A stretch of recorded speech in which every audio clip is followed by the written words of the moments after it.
تعجب کی کوئی بات نہیں ہے، حیرانگی کہ خدا جانتا ہے اس مملکت عزیز کے اندر جو جتنا طاقتور ہے وہ اتنا بڑا بدماش اور غنڈہ ہے،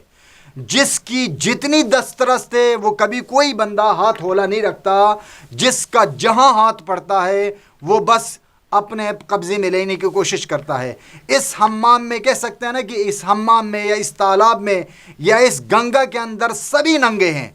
جس کا جہاں ہاتھ پڑتا ہے وہ قبضے کر رہا ہے، وہ قبضہ مافیا کی ایک پوری لائن ہے۔ میں نے غالباً ایک شروع میں اب جو ہے میری ویڈیو بھی ہے، آپ اس کو دیکھ سکتے ہیں، اس کے اندر میں نے صرف پنڈی اسلام آباد کے اندر جو غیر قانونی ہاؤسنگ سوسائٹیز کے متعلق ایک آگاہی کے بنیاد پر ایک ویڈیو میں نے تیار کی تھی، تاکہ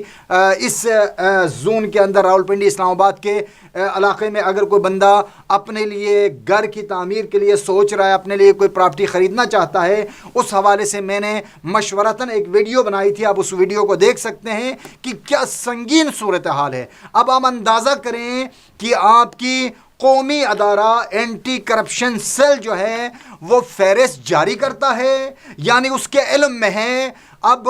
ظاہری بات ہے ہر شخص کے، اور اتنی بڑی جب سوسائٹی، جب آپ کے جو ہے آپ کے قومی چینل سے، آپ کے ٹی وی چینل کے ذریعے سے اشتہارات جاری ہوتے ہیں، اسی طریقے سے آپ کے اخبارات کے اندر ان کے اشتہارات شائع ہوتے ہیں، اسی طریقے سے سب کے سامنے، یہ کوئی زمین دوز یا کسی جگہ چھپ کے تو کام نہیں ہو رہا، سر عام چیزیں ہو رہی، تو کس کو نہیں پتا؟ اداروں کو پتا ہے۔ اس کا مطلب کیا ہے کہ اداروں کے انوالومنٹ کے ساتھ، اداروں کی شمولیت کے ساتھ، اداروں کی مرضی سے اور اداروں کی کرپشن کے ساتھ یہ سارے معاملات طے پاتے ہیں۔ اب یہاں پر سوال اس ٹائم، میں نے خود بھی میری جو سابقہ ویڈیو ہے تقریباً آپ نے دیکھی ہوگی، اسلام آباد ہائی کورٹ کے چیف جسٹس اطہر من اللہ صاحب کے جو ججمنٹ ہے اس کا استقبال کیا۔ پاکستان کا ہر شخص جو پاکستان کا محب وطن ہے وہ انتہائی خوشحال ہے، وہ خوش ہیں کہ کم از کم پاکستان کی تاریخ میں عدالتی ایک ایسا اچھا فیصلہ آیا جس کی وجہ سے دنیا کے اندر پاکستان کے وقار میں اضافہ ہوگا انشاءاللہ۔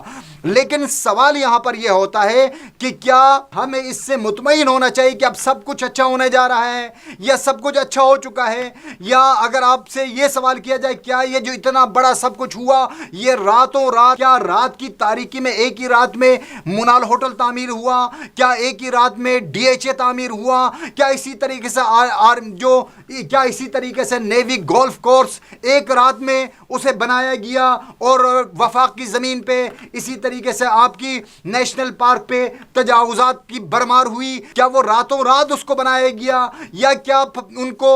انسانوں کی نظروں سے اوجھل کرنے کے لیے جنات کی مدد شامل تھی؟ کیا ان پر کوئی جنات کا قبضہ تھا کہ کسی کو نہیں پتا؟ سب کو پتا تھا، سب بڑی طاقتوں کی چادر کے اندر یہ سارے کام ہو رہے تھے اور ہوتے رہیں گے۔ اب یہاں پر یہ ایک خوبصورت اور تاریخی اور انتہائی خوشبختانہ اور انتہائی خوش آئند جناب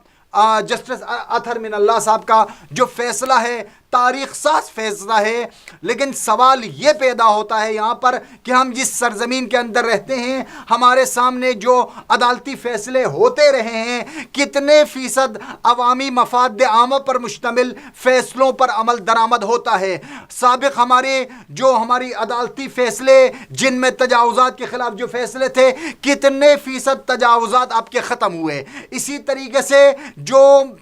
عمارتوں کے آگے سے بیریل ہٹانے کا جو حکم نامہ تھا اس پہ کتنا عمل ہوا؟ آپ خود دیکھ لیں، آپ کے سامنے چیزیں نظر آ جائیں گی۔ تو لہٰذا جو سوالیہ نشان ہے، جو ہمارے لیے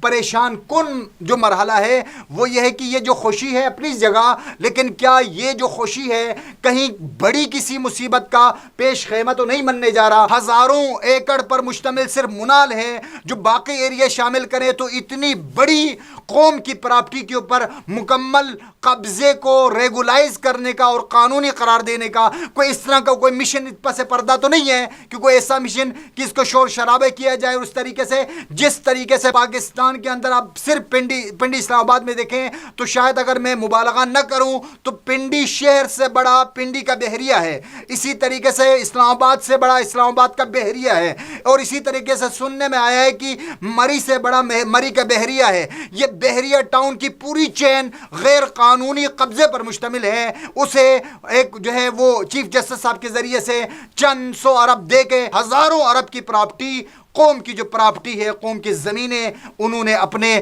طور پہ اپنے لیے جائز قرار دی اور قانونی اس قبضے کو اور غاصبانہ قبضے کو جائز قرار دیا۔ کہیں پس پردہ اسے مقاصد تو نہیں ہے کہ اس شور شرابے کے پیچھے کوئی ایسی کارروائی ہو جائے، کوئی ایسا قدم اٹھایا جائے جس کے بعد اس کو ریگولائز کر دیا جائے اور یہ ساری کی ساری چیزیں کل کو سینہ تان کے میدان کے اندر سارے آ جائیں کہ سب کچھ ٹھیک ہے۔ بہرحال ان کا جو جملہ تھا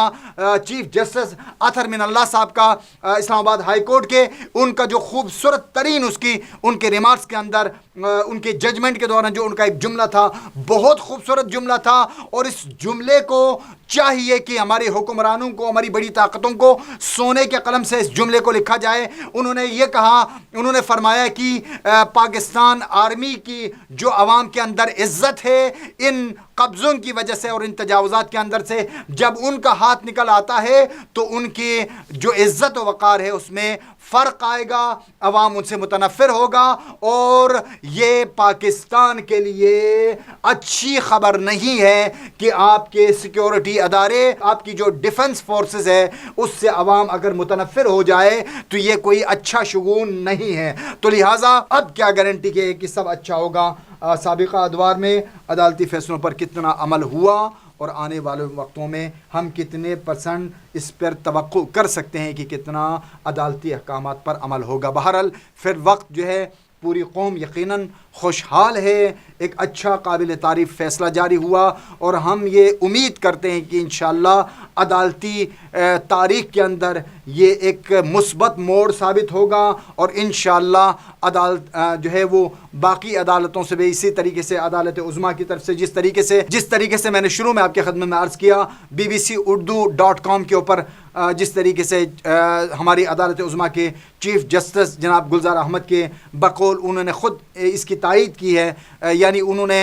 ہائی کورٹ کی چیف جسٹس صاحب کی جو فیصلے اس کی تائید کی، انہوں نے کہا کہ اگر قانون کا جائزہ لیا جائے گا تو پورا DHA میرا گھر سمیت اور یہ فارغ ہو جائیں گے۔ تو خدا کرے اس طرح کا جو ہے یہ مثبت جو فیصلے ہیں اس میں باقی جو عدالتیں ہیں وہ بھی اس راستے پہ گامزن ہوں گے انشاءاللہ، اور اس طریقے سے ماضی کے جو غلط جو تاریخی فیصلے ہیں ان کا داغ بھی اس طریقے سے دھلے گا۔ آخر میں جو ہے ہماری یہی دعا ہے کہ پروردگار پاک دھرتی کی حفاظت فرمائے، اور پاک دھرتی کے جتنے غدار ہیں، جتنے دشمن ہیں، پروردگار ان سب کو نابود فرمائے اور پاک دھرتی کی حفاظت فرمائے۔ پاکستان زندہ باد۔